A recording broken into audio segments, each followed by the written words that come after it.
Hello everyone, it's Seth, probably better known as Saffron Olive, and it's time for another daily dose of Commander 2017 spoilers.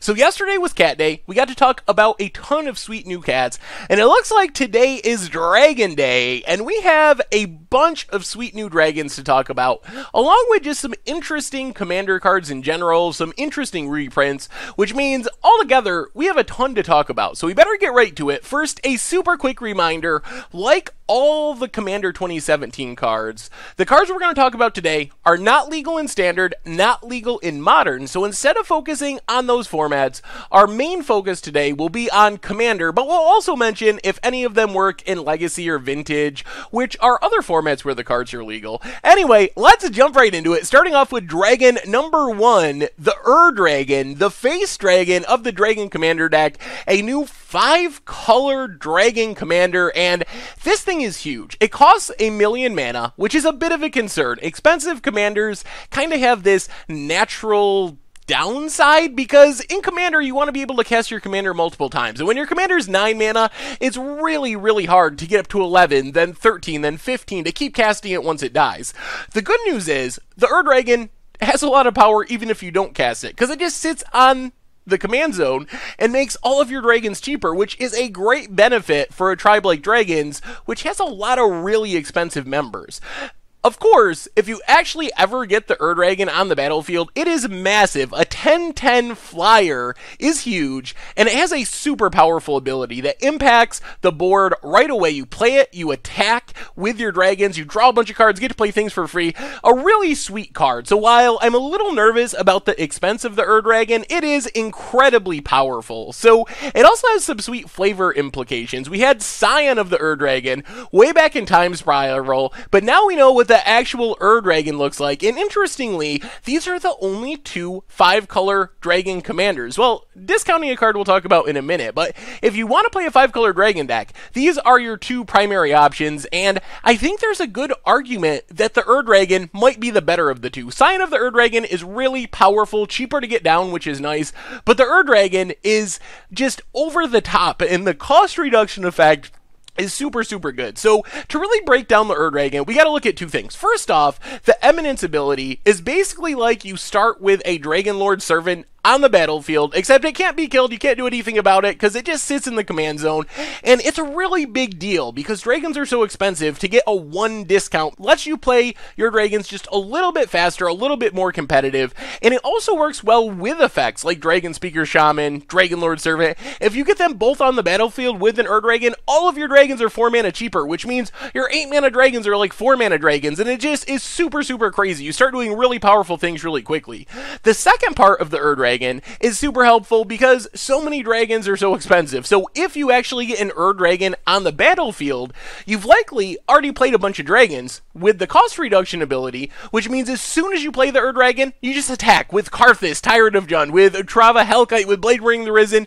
You're going to draw 3 or 4 or 5 cards, which is going to hopefully draw you more big dragons like Karthus, like the Hellkite, like Blade Wing the Risen, which you get to put on the battlefield for free. And it just, I imagine 1 attack after you cast the Dragon, and you basically are just going to close out the game with the combination of drawing cards and putting them on the battlefield. So I'm super excited for the Dragon, for 5-color dragons. If I play a 5-color dragon deck, this will be my commander of choice. I'll just automatically start with the Dragon because it seems incredibly powerful in that deck. We do have 1 more 5-color dragon, but the thing about O-Kagachi Vengeful Kami is it's not really a 5-color dragon commander. It actually, other than being a dragon itself, doesn't really do anything with dragons at all. It's a big flying trampler for 6 mana, and it has a sweet ability that kind of keeps your opponent from attacking you, or at least makes it risky for them to attack you, because if an opponent attacks you, you can swing back at them on your turn. If you deal damage to them, you just get to exile their best permanent for free. So the interesting thing about O-Kagachi is where it falls into the pantheon of 5-color commanders. There's maybe 10 or 15 5-color legends dragons in Magic, and most of them are actually tribal focused. There's a bunch of different legendary slivers that are 5-color, Horde of Notions for elementals, Hatagatog for Atogs. So it's weird if you just want to build 5-color control, 5-color value, 5-color good stuff to play one of the tribal focused commanders, which means O-Kagachi isn't really competing with that many cards. There's not very many 5-color non-tribal commanders. There's Chromat, there's Child of Alara, there's Progenitus, there's also Corona the False God, kind of the jank 5-color commander, but I think there's a good argument that for a 5-color control deck, O-Kagachi might be the best option. It comes down faster than Progenitus. Progenitus is very strong, it's just so expensive. Child of Alara seems good in a control deck, but it's hard to control. Like, casting it and having it get killed when you have a big board is actually going to be a detriment to you, and Chromat is kind of the more aggressive 5-color commander where you can give it flying, regenerate it, do some attacking, stuff like that. So I think if you're just building 5-color control, I think O-Kagachi might be the best 5-color commander for your deck. You avoid the weird tribal anti-flavor, anti-synergy things. It comes down fairly early, keeps people from attacking you, and does a good job of closing out the game with the air. So while I don't think this can compete with the Ur-Dragon or Scion of the Ur-Dragon to be a 5-color dragon commander, I think it definitely has a spot as just a 5-color good stuff, more controlling commander. Our final legendary dragon is Wasitora Nekoru Queen, which is not 5 colors, so it's a little bit different than the last 2 legendary dragons we've been talking about. It's pretty big. 5 mana, you get a 5/4 flyer with trample. When it deals combat damage to a player, that player either sacrifices a creature, or if they can't, you get a 3/3 cat dragon token with flying. So it kind of reminds me of Ashling the Extinguisher in terms of commanders. Of course, there's a couple of big upsides. For one thing, it has flying, so it's going to be easier to get in that damage and get the sacrifice trigger.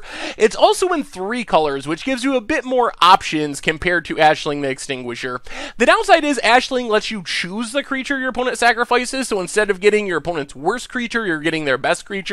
But I have to say, Wasitora actually really disappoints me for one big reason, and that is, it would be so awesome if we could use Wasitora as a cat commander, but there's not enough cats in the colors. It really needed to be white. If you look at cats in Magic, 80 of the cats in Magic are in the white colors. Then like 7 are black, maybe 14 I believe are in red, and those are mostly like fire cats, ball lightning type effects.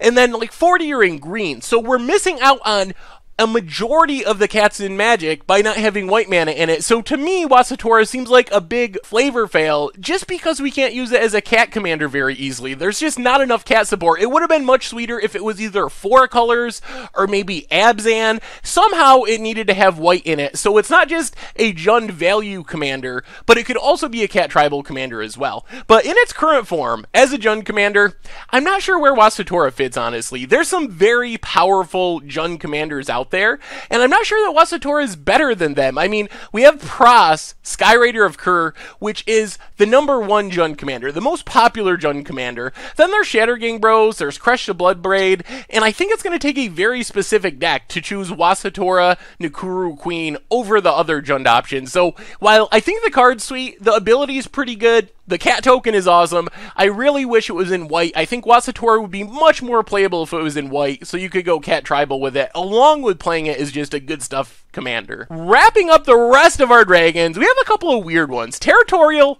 Hellkite is basically the dragon version of Ruhan. So it's 4 mana, you get a 6/5 flying haste, which is super above the curve, super scary.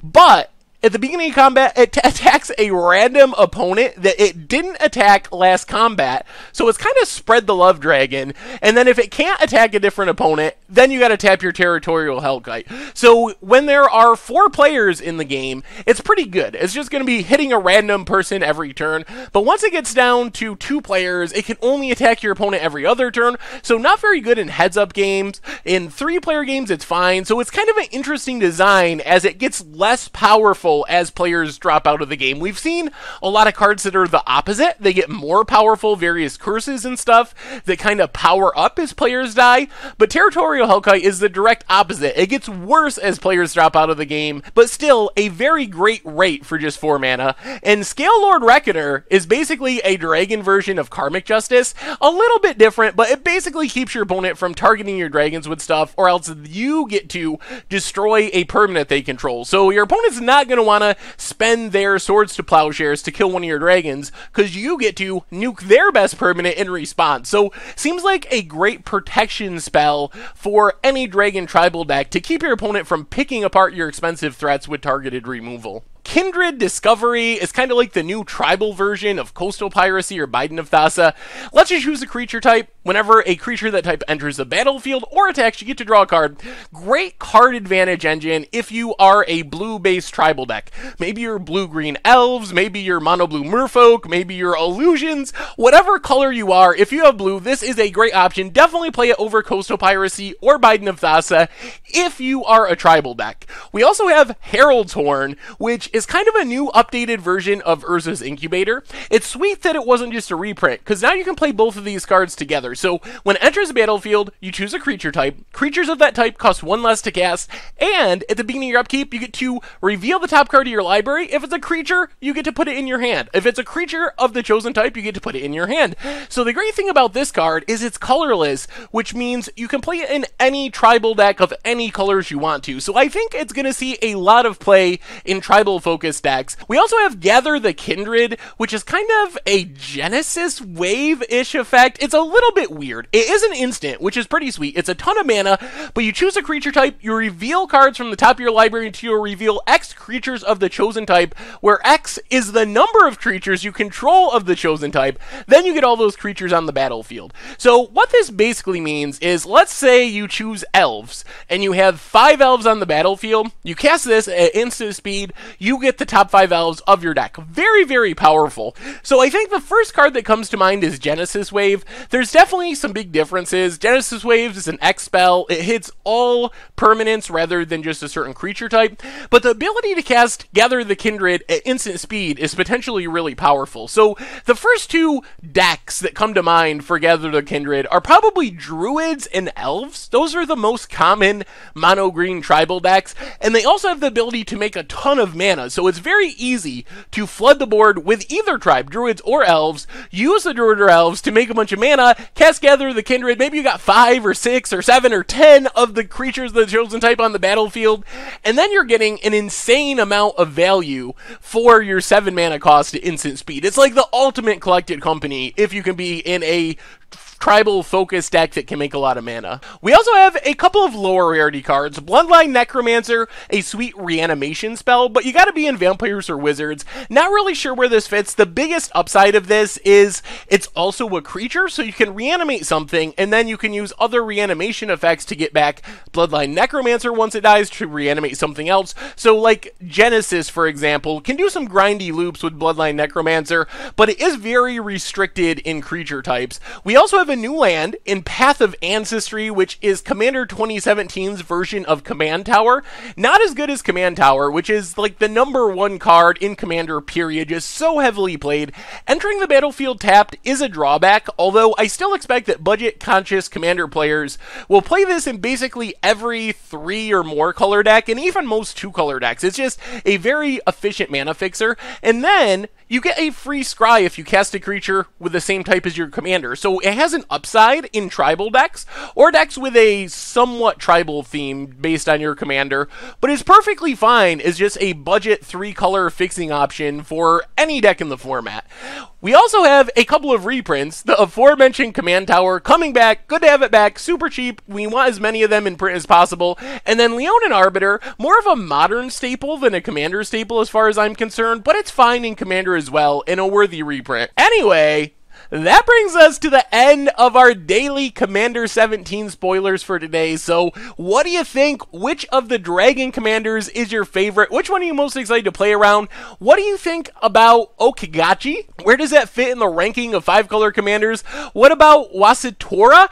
Is that something that we'll see play over Pross and Shattering Bros? Can you build a cat deck without white? How about the other Tribal Matters cards? What tribe do you want to play Kindred Discovery, gather the Kindred Herald's Horn in? Where do they fit in Commander? How do you like the new land? Is it going to be very strong? Path of Ancestry? Will you play that in most of your decks, or does the entering the battlefield tapped kind of kill it? Let me know in the comments. Anyway, thank you very much for watching. I hope you enjoyed the video, and I will talk to you soon. Thanks for watching the video. If you enjoyed it, help us out by clicking that like button down below.